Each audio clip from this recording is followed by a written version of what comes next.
Mid-January 1945. Poland is frozen solid, not cold. Frozen, the kind of cold that makes metal scream when you touch it.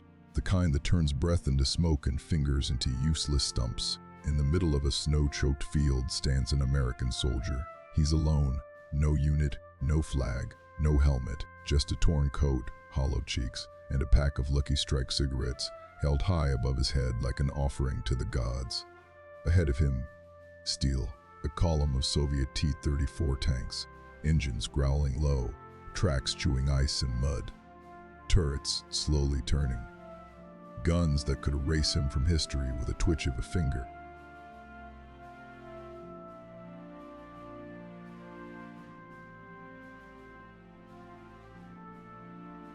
The math.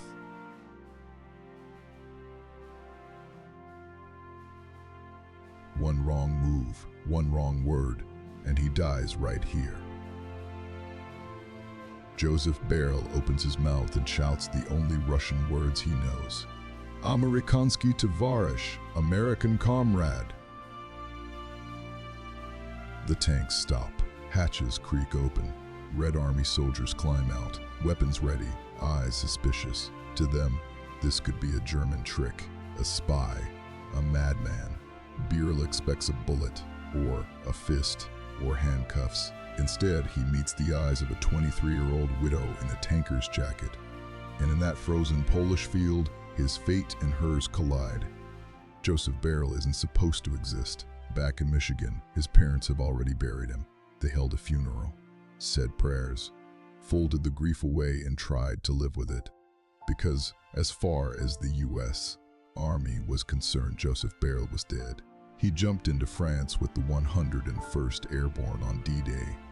He'd been captured, hauled through a chain of POW camps, beaten, starved. At one point, the Gestapo dragged him to Berlin. This wasn't paperwork. This was torture, interrogations that went on too long, questions that didn't need answers. The kind of place people disappear. Somehow, against all odds, Beyrle escaped again. Not west, not towards safety. He went east, toward the sound of the guns. Because Joseph Beyrle didn't want to survive. He wanted revenge. By January 1945, he's a ghost walking through the snow. A dead man with nothing left to lose, which is how he ends up standing alone in a field, holding cigarettes over his head, begging Soviet tanks not to kill him.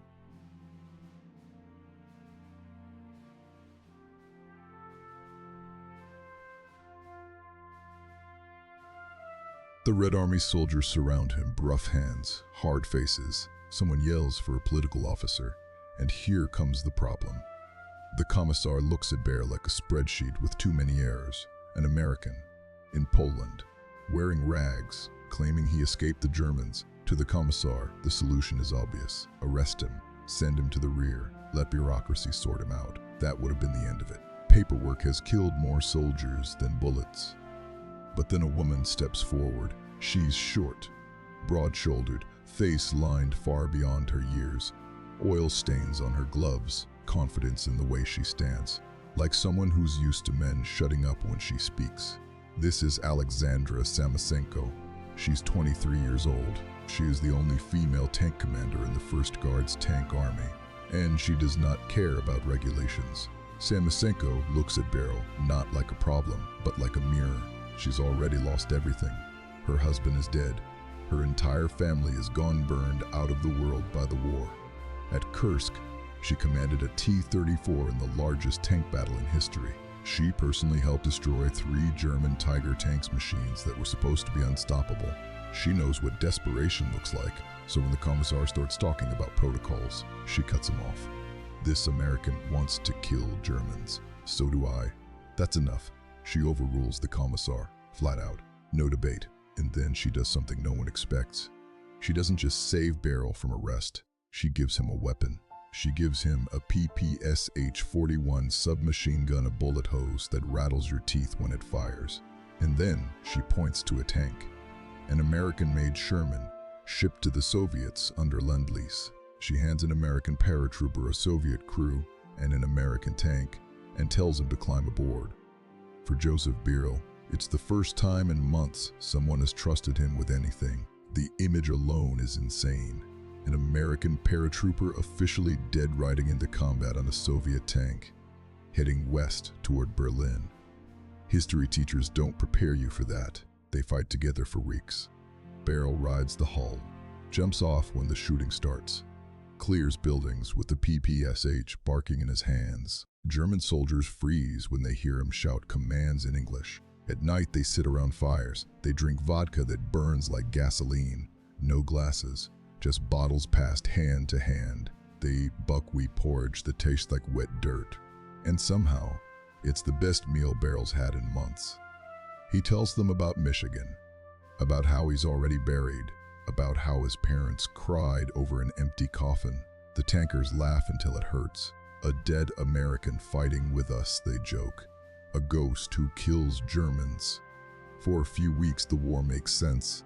They push forward town by town, road by road. And then they reach a place that stops Beyrle cold. Stalag the Third Sea, the POW camp he escaped from. The gates are smashed open. Guards are either dead or running. Prisoners stumble out skin and bones, blinking in the daylight. And there stands Joseph Beyrle, wearing a Soviet uniform, holding a Russian gun. Free, he locks eyes with men who once beat him. No words are exchanged. They don't need to be. In February 1945, the war reminds everyone it isn't finished collecting payment. A German Stuka dive bomber screams out of the clouds. That siren designed to crawl inside your skull and live there. Bombs fall. Beyrle is hit. Shrapnel tears into him, and suddenly, he's not a ghost anymore. Just another wounded soldier bleeding into the snow. He's evacuated to a Soviet hospital, and here's how strange his life has become. Marshal Georgy Zhukov, the most powerful general in the Red Army, comes to see him.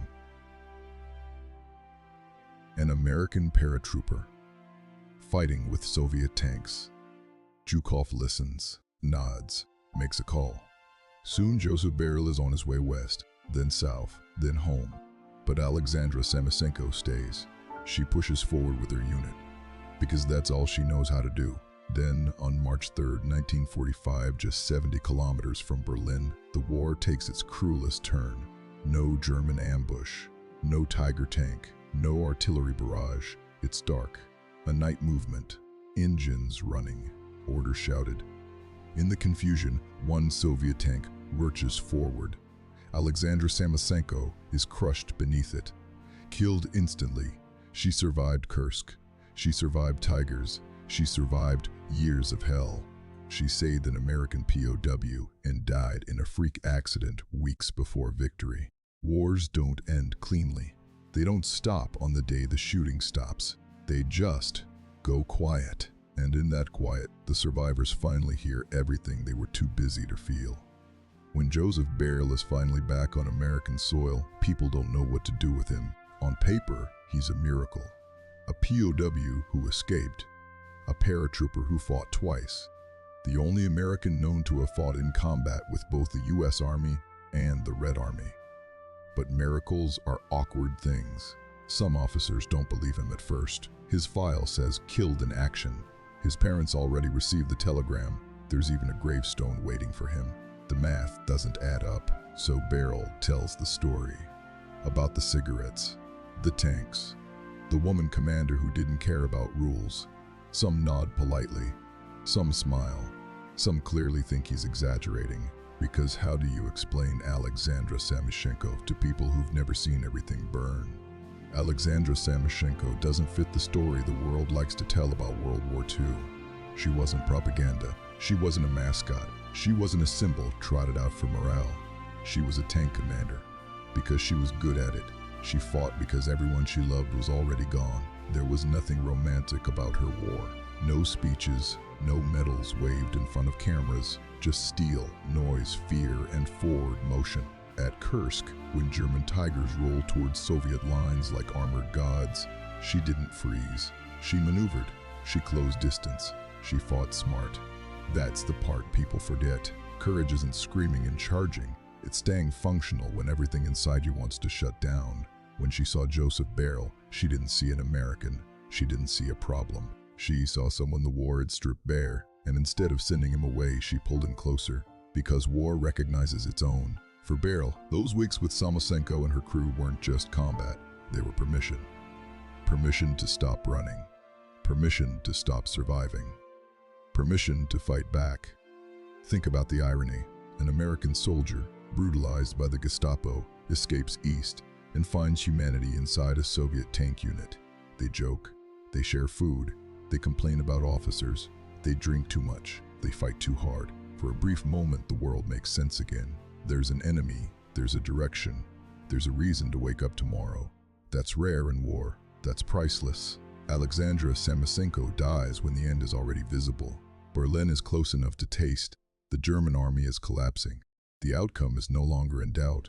That's what makes it hurt more. She doesn't fall in a blaze of glory. There's no last stand, no heroic charge, no dramatic final words, just darkness, noise, confusion, steel-crushing bone. The war doesn't care how brave you were yesterday.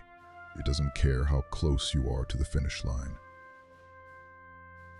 Joseph Beyrle's story survives because he lived long enough to tell it, because he went home, because he had children, because one of those children grew up to stand at podiums and remind people this story mattered. Alexandra Samusenko didn't get that chance. No memoir, no old age, no victory parade, just a line in a report and a date on a page. March 3rd, 1945, 70 kilometers from Berlin. That's how close she was. If Beyrle hadn't escaped that camp, if he hadn't walked into that field, if Samusenko had listened to the commissar, none of this happens. Joseph Beyrle stays dead. Alexandra Samusenko stays a name no one outside her unit ever hears. Instead, for a handful of weeks, their lives cross and both are changed forever. She gives him a gun. She gives him a tank. She gives him a reason to keep going. And the war takes her payment anyway. That's the part we need to sit with. Not the heroics, not the flags, not the medals, but the quiet truth. Sometimes survival is random. Sometimes kindness is an act of rebellion. And sometimes the person who saves your life doesn't get to keep their own. That's not a movie ending. That's war.